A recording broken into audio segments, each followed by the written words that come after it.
بسم اللہ الرحمن الرحیم۔ ام عزیر وائس چینل میں آپ کا خیر مقدم ہے۔ آج ہم سلطان عبدالحمید ثانی کی ابتدائی زندگی کے بارے میں گفتگو کریں گے۔ سلطان عبدالحمید ثانی 21 ستمبر 1842 کو توپ قاپی میں پیدا ہوئے۔ وہ سلطان عبدالمجید کے بیٹے تھے۔ ان کی والدہ کی وفات کے بعد ان کی سوتیلی والدہ نے اپنا منہ بولا بیٹا بنا لیا۔ وہ ایک ہند مند بڑئی تھے اور انہوں نے ذاتی طور پر کچھ اعلیٰ معیار کا فرنیچر تیار کیا تھا، جسے آج استنبول کے یلدز محل، سیل کوسکو اور بیلربے محل میں دیکھا جا سکتا ہے۔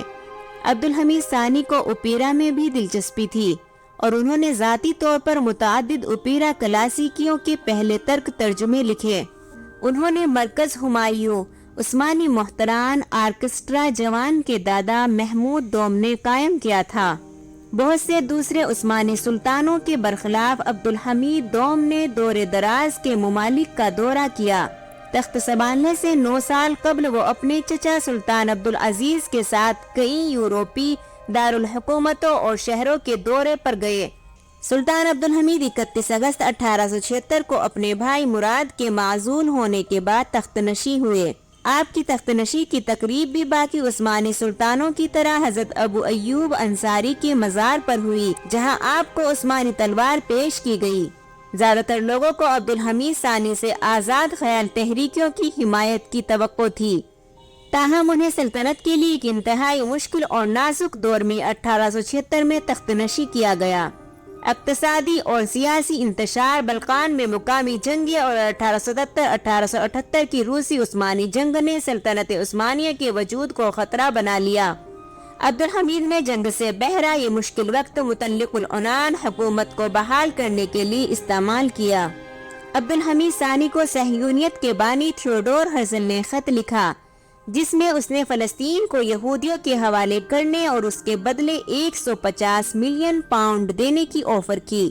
خلیفہ عبدالحمید ثانی نے جواب دیا، جناب ہرزل کو میں نصیحت کرنا چاہتا ہوں کہ آئندہ وہ اس موضوع کے بارے میں نہ سوچے، اس لیے کہ فلسطین میری ملکیت نہیں، میں فلسطین کی زمین کا ایک بالشت بھی نہیں بیچ سکتا۔ فلسطین سارے مسلمانوں کی ملکیت ہے۔ اس مٹی کے خاطر میرے آباء و اجداد عثمانیوں نے سینکڑوں سال جہاد کیا۔ اس کی مٹی میں مسلمانوں کا خون شامل ہے، جس کی گواہی میری عوام نے دی ہے۔ یہودیوں کو میری نصیحت ہے کہ وہ اپنے پیسے اپنے پاس سنبھال کر رکھے، اور اگر خلافت کا شیرازہ بکھر گیا تو فلسطین کو بغیر قیمت کے لے لے، لیکن جب تک میں زندہ ہوں اللہ کی قسم کھا کر کہتا ہوں کہ چھری کے ساتھ میرے وطن کو کاٹنا آسان ہے اس بات سے کہ دیار اسلام سے فلسطین کو کاٹا جائے۔ سابق سلطان کو سالونیکیا میں جلا وطن کر دیا گیا تھا۔ 1912 میں جب سالونیکیا یونان کے قبضے میں آ گیا، انہیں استنبول میں نظر بند کر دیا گیا۔ انہوں نے اپنے آخری دن اپنے بیویوں اور بچوں کی صحبت میں اور اپنی یادداشت لکھنے، مطالعہ کرنے اور لکڑی کا کام کرتے گزارے، جہاں وہ اپنے بھائی سلطان محمد خامس سے چند ماہ قبل 10 فروری 1918 کو فوت ہو گئے۔ انہیں استنبول میں سپرد خاک کر دیا گیا۔ Thanks for watching um Uzair voice. Like and share and subscribe, press the bell icon.